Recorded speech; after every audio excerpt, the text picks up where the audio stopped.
Hello, Alex Lafkus here again. Today I'm going to tie a hex spinner, the quad wing.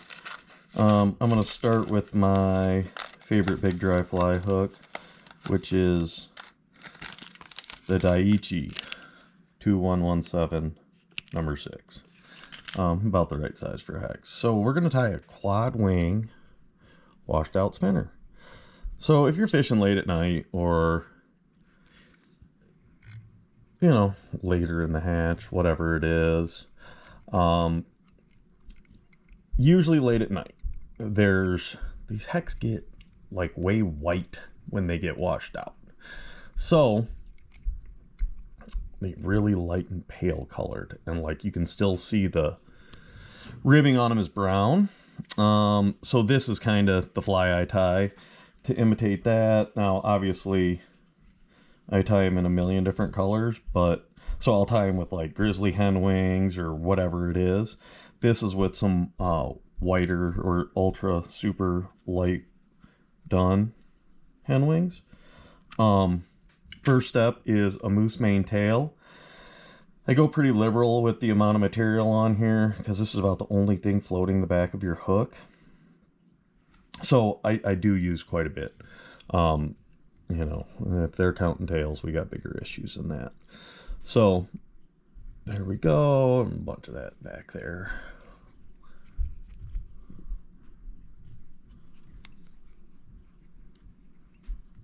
Boom, good enough. Yep, and we're just using that to float it. Now, when you're doing a hen wing spinner, or any spinner in general, you don't want to crowd the eye much with your body material. You're going to be filling that up with hackle, wings. I usually like to dub that section, which I'll show you obviously in a little bit, because you want something for that hackle to bite into so it doesn't come flying out. I'm going to use some bleached or really light colored deer hair here. You know, that kind of mimics the light color. Once again, I go a little thicker, like, so if you saw that parachute video, you'll notice I went pretty thin on the body, but that's because I was doing a thread underbody. You can also get some lighter color poly yarn and just wrap that as well.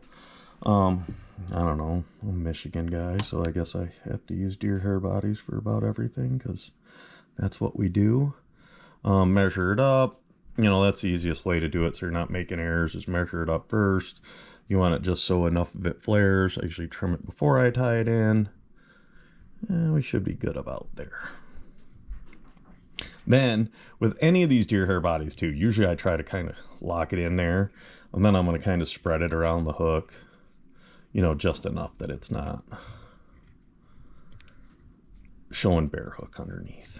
Does it matter? You know, obviously, most likely, not at all. Once again, bunch of wraps back there. That's also giving me a base for something I like to add on these, which is sort of how I tied that stonefly that was out if you watched it. And I like to add this foam. And this foam really goes a long ways.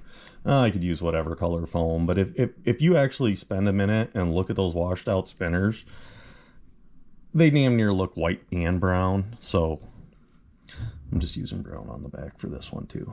Then I'm going to take some pretty high grade, you know, this might be a number 2 or number 1 whiting saddle. This is grizzly dyed brown because I used to tie commercial with it and I have a ton of it left over, so we're using it.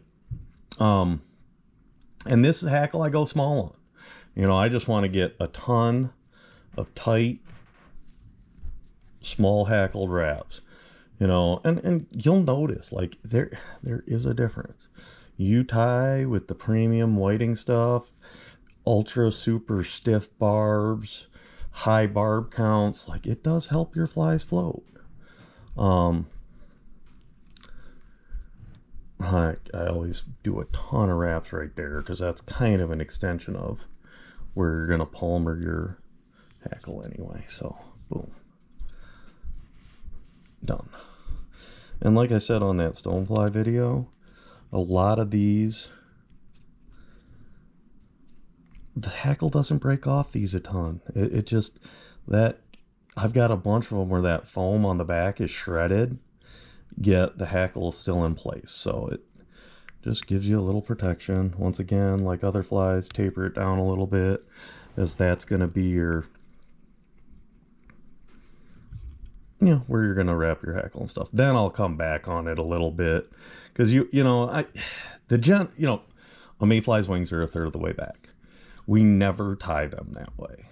It's usually about a quarter. So that's where we're at. Now, this is an old hen neck. It's a grade 2 hen cape. Beat up, destroyed, used, abused. Might actually have to replace it. Another Whiting Farms product. They're really the guys.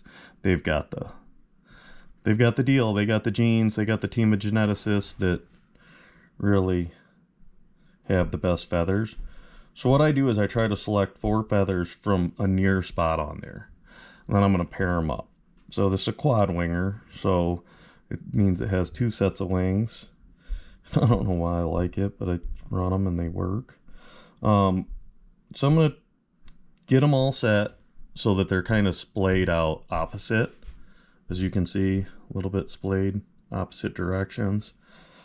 Get the tips to the right length so they're equal length on both sides.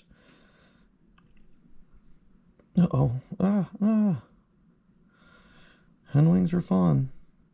They're a little hassle, but whatever. It's what they are. They're not easy. They're a lot easier doing this than, like, say, tying an Adams, which on a size 16 hook, just being able to, it should be about the right length.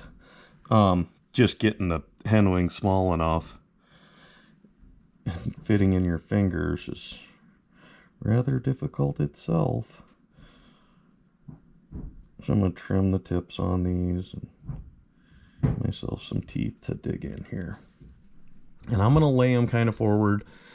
I think they used to say to put them the other way. I don't know. I tied a lot of this stuff 1,000,000 years ago, and it's just kind of how I do it, and now it's too late to change.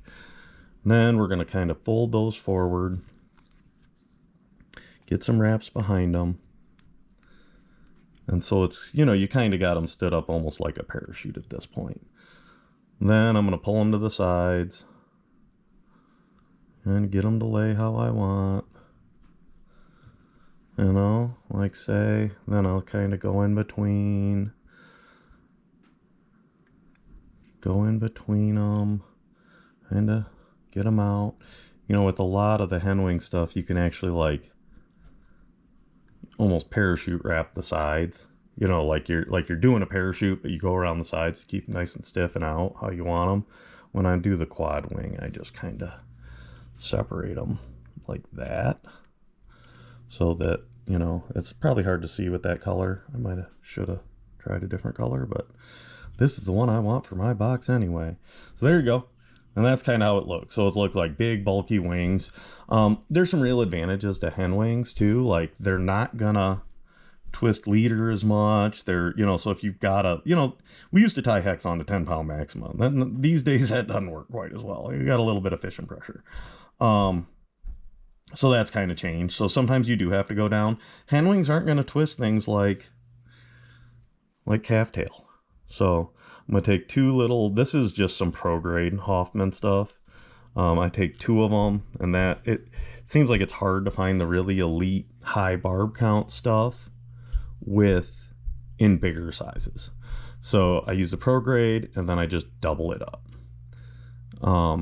There we go. Just kind of cinch those in and let them dangle for a second. We're going to add a little bit of dubbing now from my trusty Spirit River Traveler's dubbing dispenser that somebody gave me a bunch of years ago, and I just kind of look for whatever color I want and put it on there, because I'm not too worried about it. I mean, hell, 99% of the time you're fishing this stuff, it's dark out, getting dark. It's all about approach and presentation when it comes to hex fishing. You want to be able to cast those fish before they, either from far enough away that they don't know you're there, or be prepared to work. That's one of the things I've seen the most with the increase in fishing pressure is there's a lot more, you got to do things right now. Hex used to be kind of the idiot's way. Now that's kind of, I mean, it's still the easiest way in the world to catch a big fish.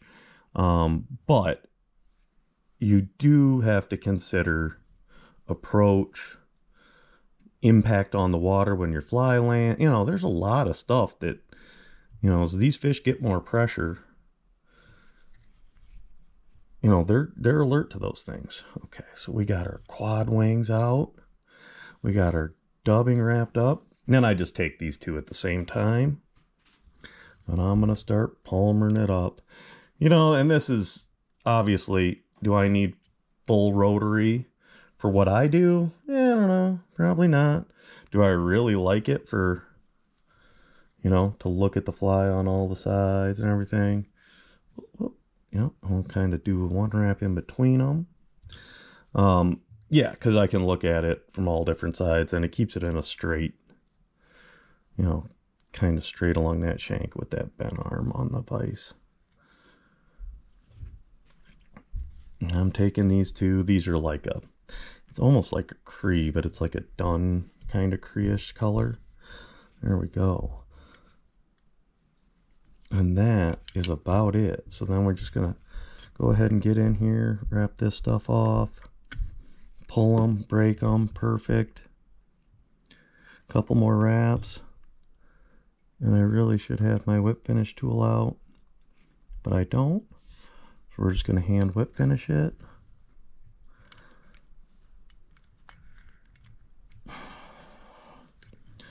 I got a little forward on that. Got a few hackle tips in the way. I'll trim those out so you're not freaking out in the middle of the night. Because a man might freak out in the middle of the night if he can't thread his tippets through there. So I like to use the light as little as possible. I know some people are big fans of flashlights at night. I try to keep it off as much as possible. Try to do this stuff with moonlight or by feel. A bunch of little whip finishes there. Keep it touch. And then you can see, like, that's got that. Oh, I did jam the eye. Oh, well. That'll be fine. But you can see it's kind of got that lighter color to it. The quad wing, I'll get you a little darker background so you can see it. I like the quad wing. I don't know if it's the bigger impression or what it is, but that's kind of that hex I run a lot. Cool little fly. It's going to last.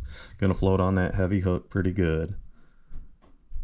So, I don't know. Hope you guys enjoyed that. Maybe it showed you something different. I mean, hex is a hex is a hex, but you really need to consider having hen wings in the arsenal, not just calf tail wings. Calf tail wings are fine when they're committing suicide, but I really like to have some of these other patterns around, especially, you know, you get bright moons or lights in the background or something and you don't want it. So there you go.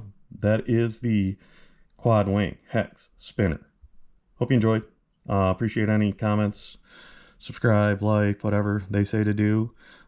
Suggestions down in the comments of other things to tie, which will try to keep me motivated. So thanks for checking it out, guys.